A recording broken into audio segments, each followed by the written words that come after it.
They say money can't buy happiness, but damn it, when you're in that car and you got the top down and it's a nice day and you're driving around the lake, you're happy. Airplane.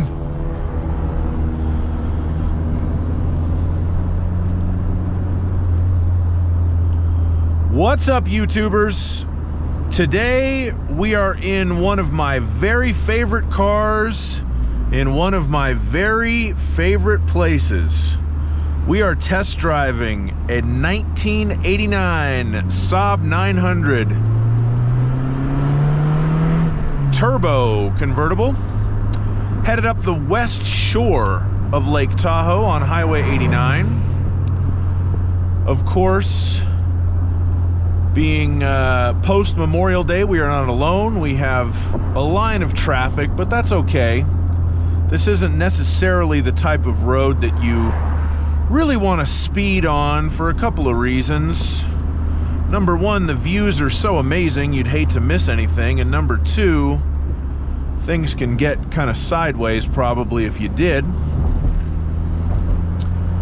This particular Saab 900 Turbo Convertible is equipped with a 5-speed manual transmission. Now, this car used to belong to my father. He died, so it's mine now. I loved him dearly, but he would have been okay with me being a little bit flippant about it like that. And he owned this car. He bought it in 2006, and he died in 2021, so he owned this car for about 15 years. And at some point, I want to say in like 2017 or 2018, oh, gotta love that turbo.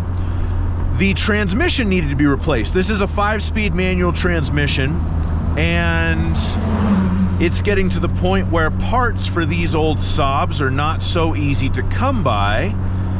So it took our Saab mechanic quite a while to find him a replacement, and he told me, my father told me, that the replacement came out of a Saab 9000, which didn't make a whole lot of sense to me at the time, and still kind of doesn't make sense to me, because although the 900 and the 9000 did use the same engines and transmissions, at least on the early 9000s, the 9000, the engine was mounted transverse, the 900, it's longitudinal.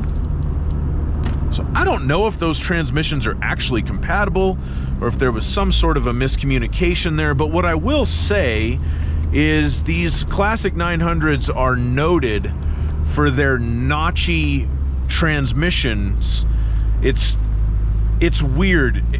When if you first drive one of these and you've never driven one before, you'll probably hate it, because the stick shift, even if you know how to drive a stick shift, it takes a certain finesse to get it to work properly in these cars. Once you get it down, it's like the smoothest shifting vehicle in the world, but it will not be rushed. It will not be rushed. This is not a car to slam shift, none of that. Oh, I love this part. There's like a little lake right there and Emerald Bay right there. I don't know if you can see it. But anyway, this transmission that's allegedly out of a Saab 9000 is probably the smoothest shifting manual that I've ever felt in a classic 900. It's definitely smoother shifting than this car was with its original transmission that was replaced, because I had driven it prior to that as well. So I don't know, maybe it is out of a 9000, because I did own a Saab 9000 briefly, and the transmission in that was smoother than a 900, although the 9000 I owned had the 2.3 liter engine as opposed to the 2.0, which is in this car, and I crashed it, but that's a story for another day. This is part of a very scenic overlook of Emerald Bay, and we are losing some of our compatriots here, which is fine. Hello, everyone. Enjoy the town. Make sure to spend some money. Oh, I love the sound of that engine. You can hear the turbo on this car. It's not really pronounced.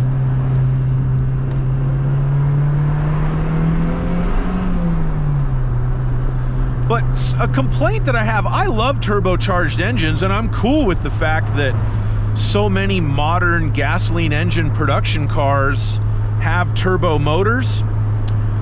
But my complaint is that you don't really get to hear them very much. And with this one, you kind of hear it. It should be noted that this 900 doesn't have the stock exhaust. It has inverted glass packs for the mufflers, which I guess is an old hot rodder trick to kind of give you a nice quiet exhaust sound. It is a little bit quieter, I think, than the stock turbo muffler that it would have come with from the factory. I used to have a 1990 900 turbo convertible that had the stock muffler, and it had a little bit of a deeper tone to it, but this one still sounds nice. Give you a view of the Granite Mountains up there, and then that's Emerald Bay. There's an island in the middle of it with a castle on it. It looks like it's something out of a fairy tale or something. It's ridiculous. This is where I grew up, and you know, when you're in high school, you don't appreciate anything because you're an idiot. And I come back here now, and it's like, oh my God, this is one of the most amazing places in the world. Come on, you want to go there too, don't you, with your red Highlander? Oh no, couldn't get that lucky.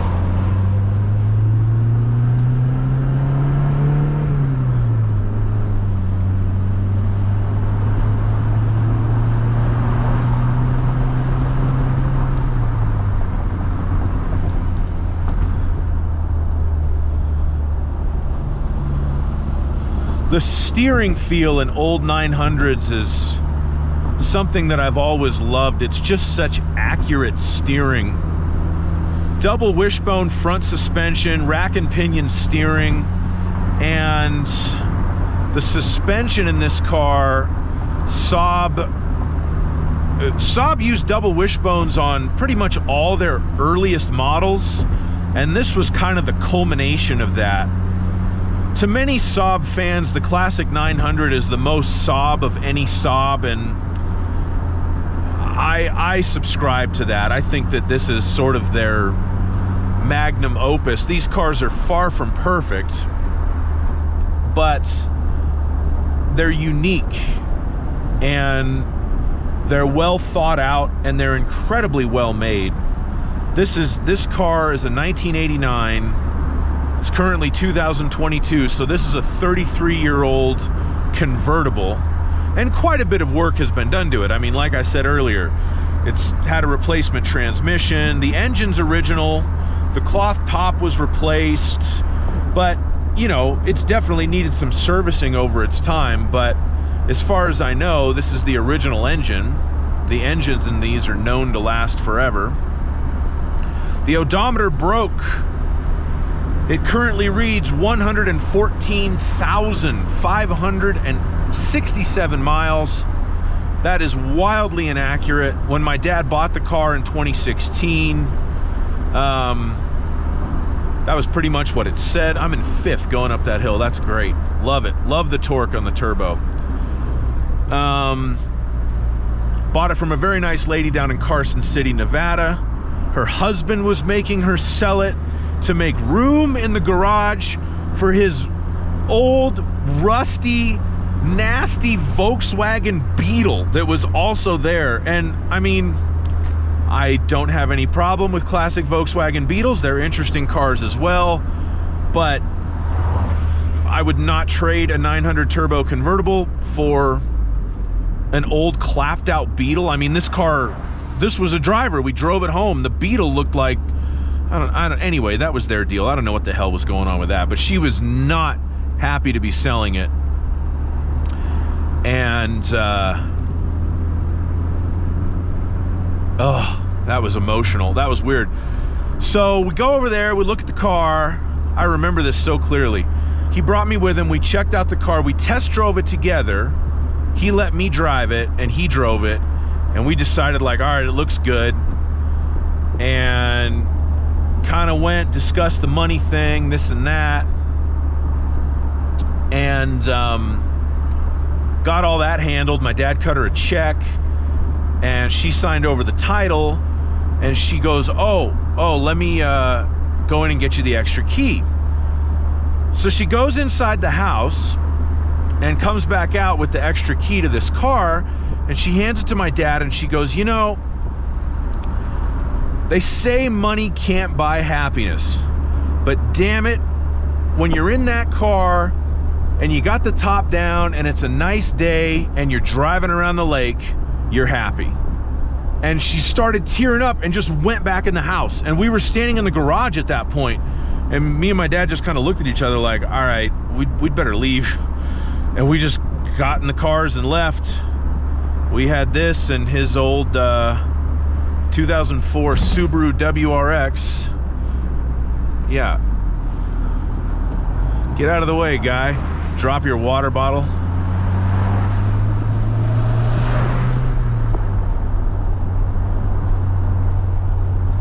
And this was kind of a dream car for my dad. He had bought in '84, he bought an '84 900 sedan new. And he always loved convertibles ever since he was young. And he always wished he got the turbo when he got the 900 sedan, which eventually became my first car when I was 16.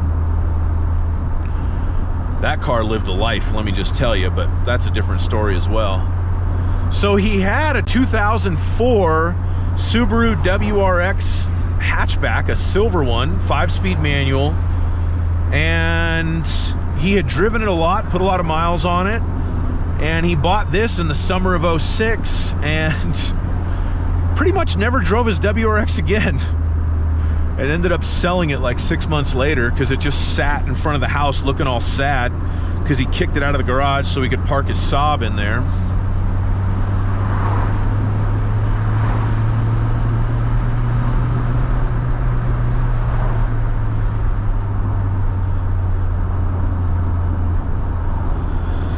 Oh, Saab. This was built the year before General Motors took a 50% stake in Saab AB, so this is one of the last independent Saabs, and probably one of the best.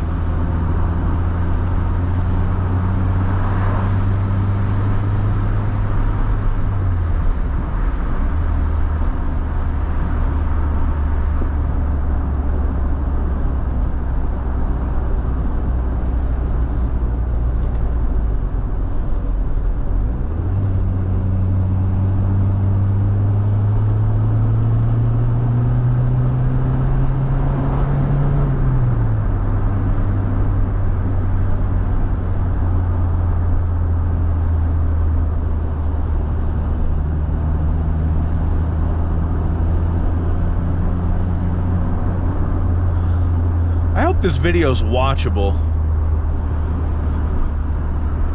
because there might be wind noise. I have the windows up and I have the windscreen in place, so I'm not feeling a whole bunch of wind noise in the cabin, and the microphone on this GoPro is not the best, so hopefully it's picking something up.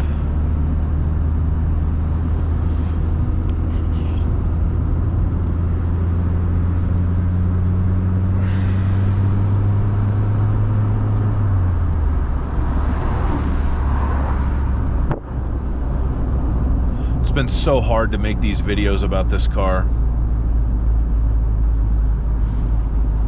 My dad passed away kind of suddenly in September of last year, and you know, it's a lot to deal with emotionally. He's the first person that's really close to me in my life that's passed away. My grandmother, which is my mother's mother, she's 93 and she's on her way out. Somehow I think that'll be harder for me than losing my dad was.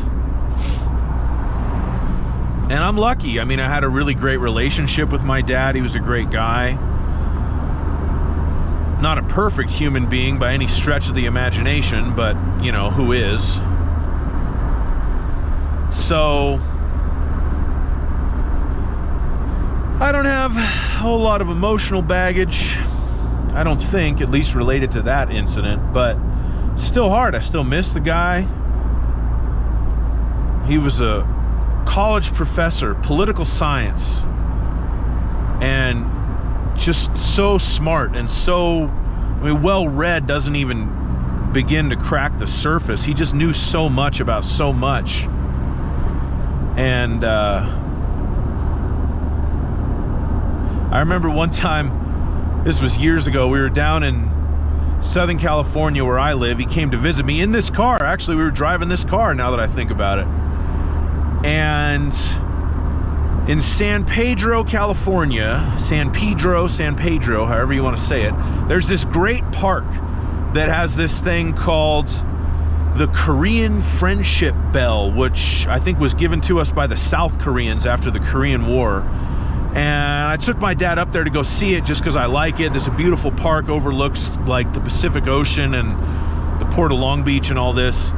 And there was these two women there, a white woman and a black woman. And this was before like front-facing cameras on cell phones were real common. So they were trying to take a selfie with their digital camera or taking pictures of each other or something like that. So my dad goes up to me and goes, "Hey, I'll take your picture. Let me see your camera."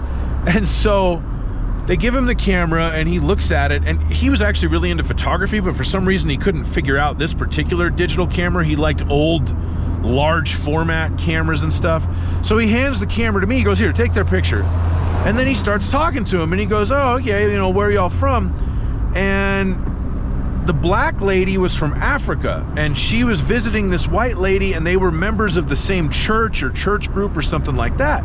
And my dad goes, "Oh, what country are you from?" And she goes, "Oh, you probably wouldn't have heard of it." And my dad said, "Well, try me." And I don't even remember. I wish I did. But she tells him what country. He goes, "Oh, yes, I've heard of your country. And your president, Mr. Mumtumbe, whoever it was, he's such a wonderful man and did so many great things for your people and your country. And, you know, that's a beautiful area." And her face just lit up. She couldn't believe, like, here's this old white guy in America, not only has heard of her country, but knows about some president they had. And there you go. That was my dad. So he was a cool dude. There's a meadow.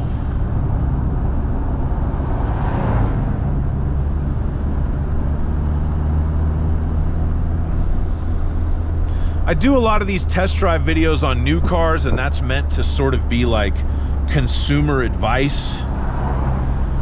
This ain't that, because this is just for fun. If you're considering buying an old Saab 900 Turbo Convertible, right now where I sit, I highly recommend it, because I'm very much enjoying myself right now on this drive. But obviously these are all very old cars now, so make sure to have it checked out by a qualified Saab mechanic, which those are becoming fewer and further between. I wonder if I can get the turbo whoosh on camera. I'm gonna try. Downshift it into third.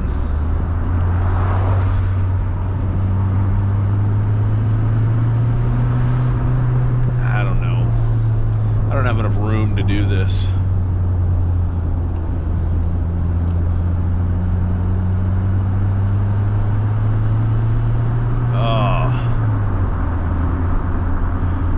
Just gives you this nice little intake noise.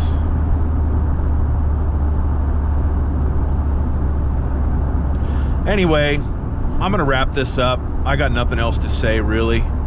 I appreciate you watching my video. If you watched it this long, thanks a lot.